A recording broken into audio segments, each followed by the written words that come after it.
We're glad to have you here with us this morning. And if you have your Bibles with you, I hope you do, be turning to them in the book of Acts. What a surprise. We're going to be looking at the 21st chapter this morning. And what I am doing with these last few chapters of Acts, and I hope you understand, it's a long narrative about how Paul goes from his third missionary journey and finds his way to Rome. But it's more than just a narration. It's more than just a narrative of text. Each area, each story carries with it its own set of principles that can be applied to our life today. This isn't just learning information. This is not just history. This is instruction.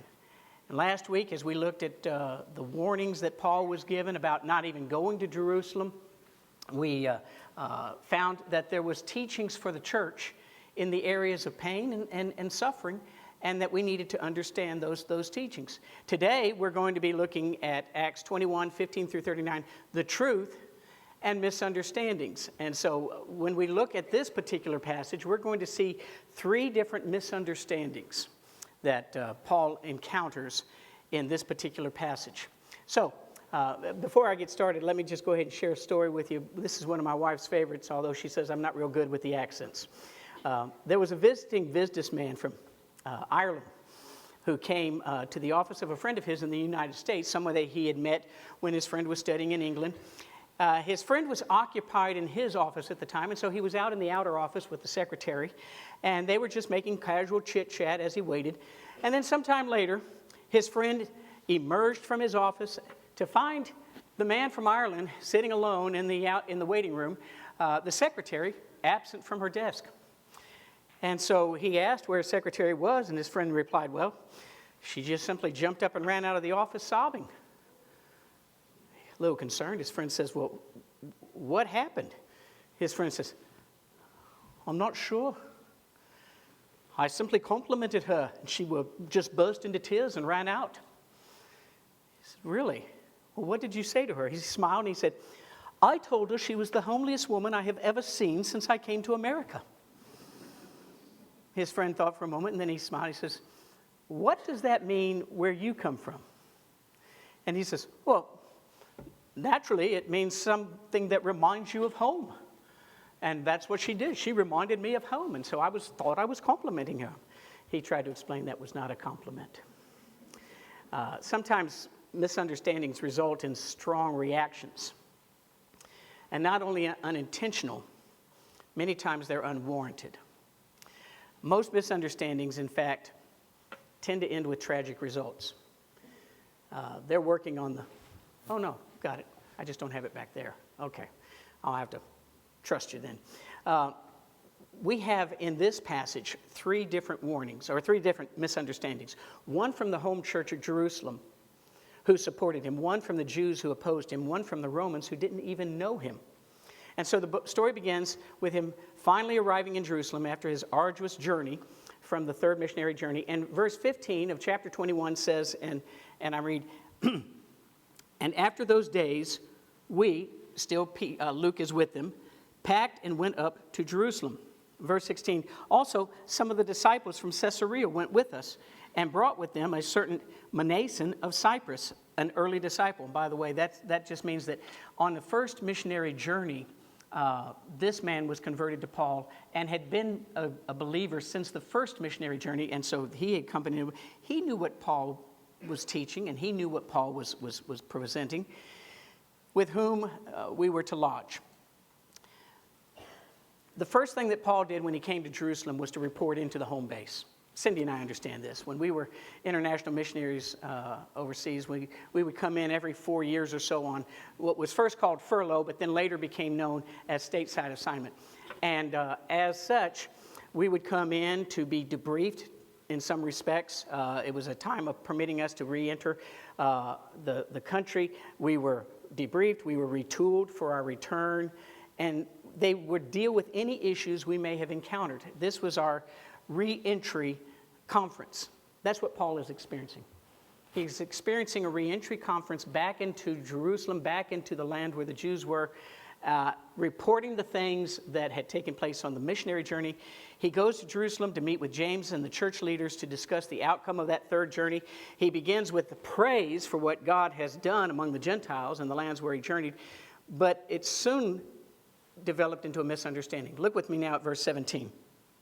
And when he had come to Jerusalem, the brethren received us. Verse 18, on the following day, Paul went with us to James, and all the elders were present. And when he had greeted them, he told in detail those things which God had done among the Gentiles through his ministry. And when they heard it, verse 20, it says, when they heard it, they glorified the Lord, and they said to him, you see, brother, how many myriads of Jews there are who have believed, and they are zealous for the law. This is the first misunderstanding. Because what they're about to say next in verse 21 is to go on to say, but they have been informed about you. In verse 21,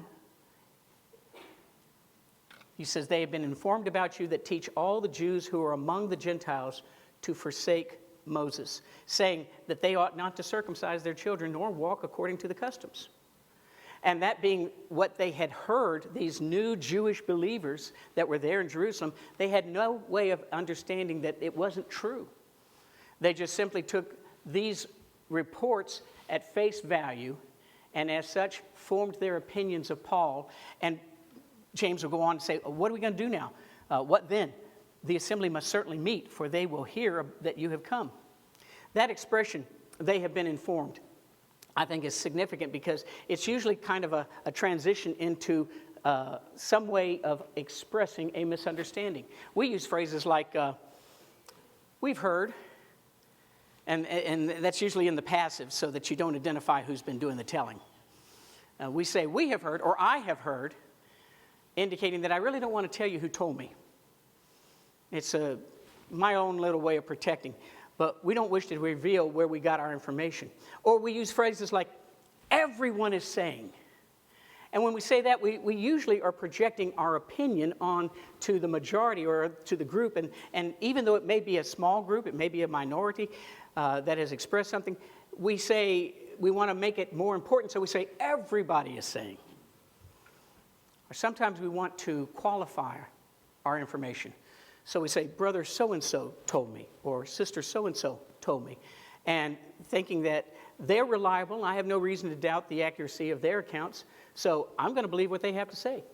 When most of the time, folks, we never check for the accuracy of the report. Most of the time, we never check out the report itself. It's human nature to want to believe the worst.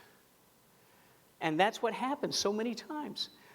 What the leadership in Jerusalem had received was essentially a bad report about Paul. It was over the issue of Judaism, and he was teaching people to worship contrary to the law, but that really wasn't the issue. The issue was circumcision. And if you remember when we studied through the book, and that's why we've been taking the book of Acts as it comes, so that we can see where things built upon other parts of the book in the past. In the 15th chapter of Acts, the Jerusalem Council had already heard about the issue of circumcision. They had already made their decision, and they had determined that they would express this to the Jews in the outlying area by letters that would be carried out. The issue had been decided, but it had not died. Though the council confirmed Paul in his teaching that Gentiles did not need to be circumcised to be Christians, Paul was still facing opposition. He was facing it over the subject throughout his second and his third missionary journey. We go back in our studies in chapter 17, we'll find he faced it in his second journey, when in chapter 17, verse 5, the Jews who were not persuaded, the ones that he would share with, but they just didn't want to believe in the grace and the resurrection, they were becoming envious because Paul was drawing people towards this teaching. They took some of the evil men from the marketplace. Do you remember when we talked about that? When you can't beat somebody on their own merits and on the truth, then go hire some thugs. And that's what they did. They went to the marketplace. They took some of the evil men from the marketplace, gathering a mob. They set all the city in an uproar and attacked the house of Jason and sought to bring them out of the people. That was the 17th chapter. One chapter later, in the 18th chapter, we find that Gallio was the proconsul of Achaia. This is that missionary journey where he goes down into Greece and goes and visits Corinth. And we encountered Galileo, who was hearing their reports, was hearing their complaints. But it says in verse 12 and 13, the Jews with one accord rose up against Paul and brought him to the judgment seat. And they were saying, this fellow persuades men to worship God contrary to the law. Paul wasn't doing that. He was just simply defending the Gentiles' right to become believers without going through the Jewish practice and custom of circumcision. That was his only issue. And then a couple of weeks ago, you remember when we looked at that final road trip in chapter 20, you remember he came down, was revisiting the areas. This was his third missionary journey, and on his third missionary journey, he got down to Corinth, and he would have set sail from Corinth over to where he was going to go to the mainland, to Syria, but instead he decided he would return through Macedonia, and that's what Acts 20 verse 3 says. And when the Jews plotted against him as he was about to sail to Syria, he decided to return through Macedonia. The Jews have been against him the whole time, the second, the third missionary journey. And throughout these journeys, Paul was pursued. He was persecuted by Jews that thought he was a threat to Judaism because he preached grace instead of law. It is these Jews, these that had been against Paul from Asia, that had reported back to the zealous Jews of Jerusalem, the new Jewish believers, and had poisoned them against Paul, saying that he was instructing people to forsake Moses. And that was never part of Paul's teaching. But they didn't check the accuracy of the report. And the Jews in Jerusalem didn't check the accuracy of the report. How do you check the accuracy? You go to the source and you talk to it. We're going to see this in just a moment, that one of the greatest ways to avoid misunderstandings is to communicate, to talk, to share. When we hear disturbing news about someone, it is our responsibility to do one of two things: either disregard it or check it for accuracy. Sometimes it would be better off if we disregarded it, because then we don't engage in what the Bible calls gossip. I've shared with you before, gossip is simply sharing the details of an offense with those who are neither part of the problem or the solution. But I'm going to go a step further this morning. There's such a thing as malicious gossip. You know what malicious gossip is? It declares what they have heard to be true, whether they've checked it out or not. And in essence, they're doing it to give a false report. Malicious gossip is where a misunderstanding becomes more than just a misunderstanding. It becomes a false report that is shared for one purpose only, and that's to hurt the reputation of somebody else. It was false reports that were used against Jesus in order to condemn him to death against the Sanhedrin. Some of you may remember when Jesus cleansed the temple, he did it on two occasions. John records the first occasion in the second chapter of John. He cleared the temple in the second chapter of John, and then he does it in the other three Gospels at the end of his ministry. When he did it in John, I want to remind you of something that he said there. In John chapter 2, verse 19, Jesus answered, he said to them, "Destroy this temple, and in 3 days I will raise it up." Now, naturally, they thought he was referring to the temple of Jerusalem. But verse 21, 2 verses later, makes it clear he was speaking of the temple of his body. And he was simply saying, you put this body to death, in 3 days, I'll raise it up. And it was kind of a preview, a foretelling of his resurrection that was to come. And yet, when he stood before his accusers at the end of his ministry, Mark records for us in the 14th chapter, 58th verse, one of the witnesses that came before the Sanhedrin said, "We heard him say, I will destroy this temple made with hands, and within 3 days I will build another made without hands." Now, they've totally misquoted him for one thing. He didn't say he would destroy this temple. He said, you destroy this temple, speaking of himself, speaking of his death. There was either an intentional disregard for what he was saying, or there was a major misunderstanding. But at best, it was an attempt to use Jesus' own words against him. And those were the words that were used to try to present blasphemy, for which he was then condemned to death. You know, Paul is trying to counter this misunderstanding. And he gets some really wise counsel from James and the elders. If we read a little bit further, beginning at verse 23, it says, "Therefore do what we tell you." What they're going to tell him is to live above the comments. Silence your accusers with truth. Let them see you in life. Let them see your life. He says in verse 23, "Do what we tell you." We have 4 men who have taken a vow. They want to stand with you. They want to show they're going to go through this period of purification. Verse 24, "Take them and be purified with them. Pay their expenses so that they may shave their heads." And then he says in verse 24, "That all may know that those things of which they were informed," what they were told, "concerning you are nothing." How do you counter misunderstandings? With truth. And this way, they were telling Paul, do it with your life. Show them you're not the person they say you are. But that you yourself also walk orderly, and you yourself also keep the law. The best way to correct a misunderstanding is to demonstrate the truth in your own life. Both Peter and Paul will both go on and make this part of their advice. Peter will write in 1 Peter chapter 2, verse 15, "This is the will of God, that by doing good, you can put to silence the ignorance of foolish men." Have you ever been misunderstood? I'm not asking, have you ever misunderstood somebody? Have you ever been misunderstood? The way to deal with it is to be able to demonstrate with your life that what they say is nothing. You put to silence the ignorance of foolish men. Paul will later tell Timothy, and I say this not just to the young people, but to all that are here this morning, "Let no one despise your youth, but be an example." Be an example to the believers in word. Be an example to others in conduct, in love, in spirit, in faith, in purity. In short, let your life overcome their comments. Which brings us to the second misunderstanding. The second misunderstanding was found when Paul tried to go into the temple. Because after this time of purification, as we'll see in just a moment, he makes an entrance into the temple.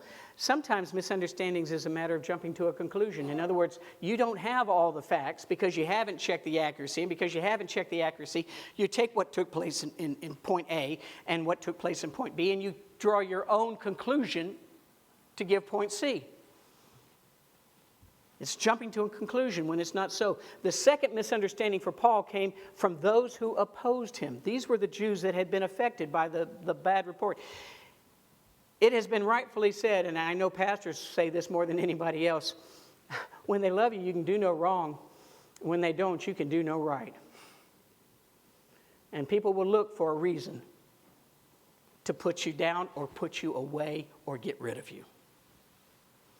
Verse 26 says, "Then Paul took the men, those ones that had set themselves aside, the ones that had gone through the period of purification, the ones that had stood with him. He took the men, and the next day, having been purified with them, he entered the temple to announce the expiration or the completion of the days of purification, at which time an offering would be made for each one of them."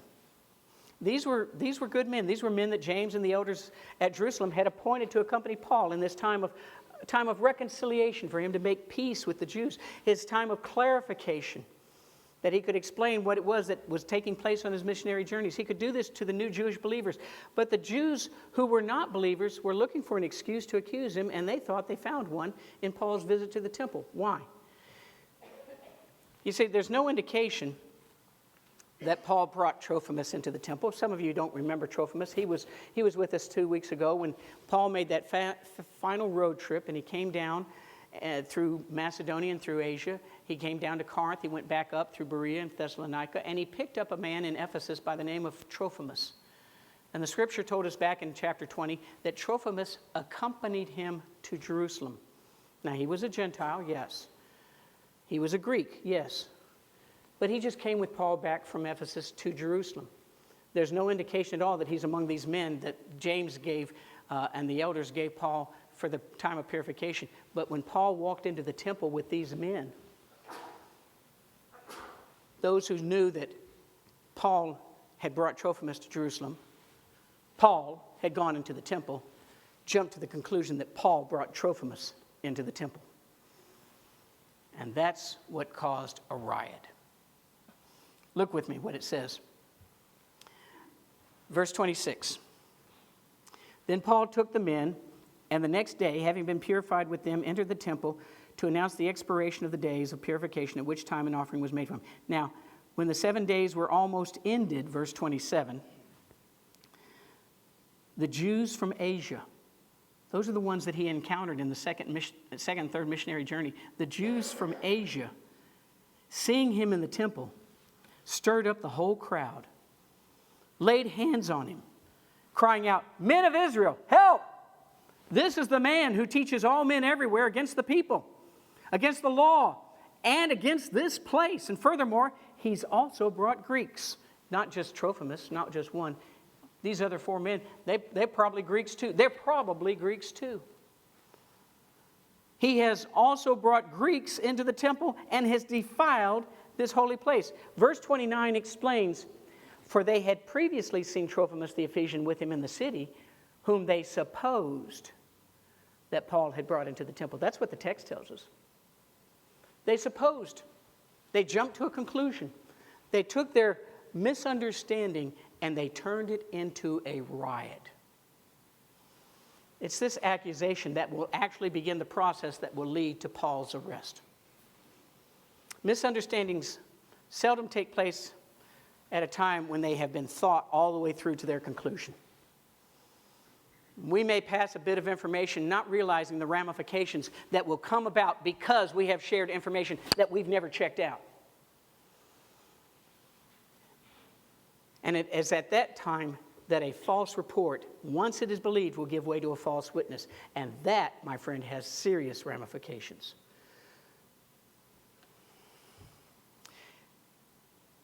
A false report, Exodus 23:1 makes this statement from the law. It says, "You shall not circulate a false report. Do not put your hand with the wicked to be and the Bible calls it an unrighteous witness. It means a false witness. We don't use those terms today because we don't use the term witness. What that is referring to is somebody who says something that isn't true because they haven't checked it out to see if it's true or not. And the Bible says don't circulate it. Don't put your hand with the wicked to be a false or an unrighteous witness. And the Bible has strong things to say about a false witness. Do you realize it's one of the 10 Commandments? Exodus 20:16, you shall not bear false witness against your neighbor. We usually translate it, you shall not lie. But that's the terminology that the Bible uses, and we need to put it in our terminology. If you're sharing stories that are not true and thinking they're true and sharing them because you want them to be true so that it hurts somebody else, you're lying. Deuteronomy 19:18 and 19 says, the judges shall make careful inquiry if the witness is a false witness who has testified falsely against his brother. And by the way, here's some of the ramifications. Verse 19 says, and if you're proven to be a false witness, then you shall do to him, talking to the judges, you shall do to him, the one who bears the false witness, as he thought to have done to his brother.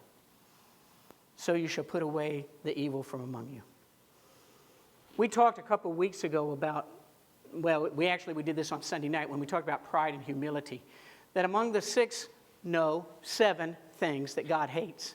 That's what Proverbs 6 says. There are 6 things, 7, that God hates. Among them, 2 of them are regarding lying. A lying tongue is one of them. But then it says in verse 19, a false witness who speaks lies and one who sows discord among brethren. If you bear witness to something you do not know to be true, as though it is true, for the purpose of hurting someone else's reputation, you're lying. And the difference between just simply being mistaken, because it's easy to say, well, no, I was just mistaken. No, the difference between being mistaken and lying is the motivation with which you're sharing it. We must seek the truth and speak the truth. Truth is found in an accurate report delivered with a pure motive to be truthful. And like Jesus, Paul is about to be arrested on a false report that led to a false witness. This is what we're about to see. The result of the false witnesses regarding Paul was to disturb the whole city. Look at it. Verse 30. And all the city was disturbed. It isn't just between you and them. It isn't just a disagreement. It isn't just an argument to be won or lost. When a false report becomes a false witness, it disturbs the community. Lives are changed. Lives are ruined over these things. The city was disturbed. The people ran together. They seized Paul. They dragged him out of the temple, and immediately the doors were shut. A riot had begun because of a misunderstanding. And that's when the local authorities got involved. Because discord and strife tends to draw the attention of local authorities, and discord and strife tends to follow a false witness, whether intended or not. The problem is when the world gets involved, there's seldom an opportunity to turn back the course of action. And as a result, you've heard the old saying, you can't put toothpaste back in the tube. The process of Paul's arrest was now being put into motion. And it doesn't look like anything in the weeks that we come together, doesn't look like anything's going to change that. Look at verse 31. You see their intention. They were seeking to kill him. Those that started this rumor, those that gave this false report, they were seeking to kill him. News came to the commander of the garrison that all Jerusalem was in an uproar. He immediately took soldiers and the centurions and ran down to them. And when they saw the soldiers, when they saw the commander and the soldiers, they stopped beating Paul. Well, good. I'm glad they did. But then he took the soldiers and ran down to them, and when the soldiers, verse 33. Then the commander came near and took him and commanded him to be bound with 2 chains, and he asked who he was and what he had done. Well, they didn't give him a chance to answer. The people answered. Some among the multitude cried one thing, some another. So when he could not ascertain the truth because of the tumult, he commanded him to be taken into the barracks. And when he reached the stairs, he had to be carried by the soldiers because of the violence of the mob. The multitude of the people followed after, crying, "Away with him." Verse 37, Paul then begins to seek to insert the truth in this whole situation. Look at verse 37. He said to the commander, "May I speak to you?" Now that sounds like a very simple thing to say, but I want you to see that this is where truth makes its entrance into this whole ordeal. Because truth can only be found when both sides are allowed to speak. I put in your bulletin at the bottom of the bulletin a couple of quotes. Truth is only found when it is looked for, not overlooked. You got to look for truth. It doesn't always present itself. And I'll tell you something else. We tend to engage in arguments more than we do discussions. We call them discussions, but they're really arguments. And a difference between an argument and a discussion is arguments tend to push toward who is right. A discussion tends to push toward what is right. We need to have more discussions when there are disturbances and issues. Truth is always right. And it begins with the words, "May I speak with you?" When I talk about the truth, there's 3 things I want you to see from this one little statement he makes. First of all, truth is humble in its approach. He says, "May I?" You see Paul's humility. He's not demanding anything. He's not standing up for his rights. In fact, he's going to do something that's a little unique before this is over. He's not going to claim his Roman citizenship at this point. He could have solved it all by claiming his Roman citizenship, but he doesn't. He doesn't claim his rights because truth is humble in its approach. He starts out with, "May I?" And then truth is focused on communication, not on confrontation. He said, "May I speak?" There needs to be some communication going on here. We need to be talking about these things. He said, "May I speak?" Truth is focused on communication, not confrontation, not force, not violence. And thirdly, truth focuses on those involved. He says, "May I speak to you?" You're involved right now. I need to speak to you. In a moment, he's going to ask if he could speak to them because they're involved. But his whole purpose is to focus on those that are involved in this misunderstanding and not to talk around them, And this is where Paul encounters the third misunderstanding from those who didn't even know him. And that's the commander himself. Because he looks at Paul and he asks him a question, can you speak Greek? As though, I'm not sure if he was asking because he was surprised that he was speaking Greek, or that if you want to talk to me, you're going to have to speak Greek. But Paul could speak Greek. He wrote these New Testament letters in Greek. But then listen to what the commander says. Look at verse 38. The commander says to Paul, are you not the Egyptian who some time ago stirred up a rebellion and led 4,000 assassins out into the wilderness? Where did that come from? Where did he get that information? It's amazing what defamation of character, how the heights that it will climb to. There probably was those within that crowd who said, you don't want to defend this guy. He's an Egyptian, and not only that, he led 4,000 in an insurrection. And this is where he encounters this misunderstanding, and it's a case of mistaken identity. Sometimes a misunderstanding just needs to be corrected. Commander was surprised that Paul was educated, that he spoke Greek. Whether he had heard it from others or told by the Jews wishing to use lies to slander Paul is unsure, but he mistook Paul for an insurrectionist from Egypt. Paul's response was very simple. Verse 39, no, I'm a Jew. I'm a Jew. I'm from Tarsus in Cilicia, a citizen of no mean city. I'm not real sure what that means, but he said it. He was basically identifying himself with the Jews, the ones that were accusing him. He says, no, I'm not an Egyptian. I'm one of these people who's rising up against me. The best response to a misunderstanding is the truth.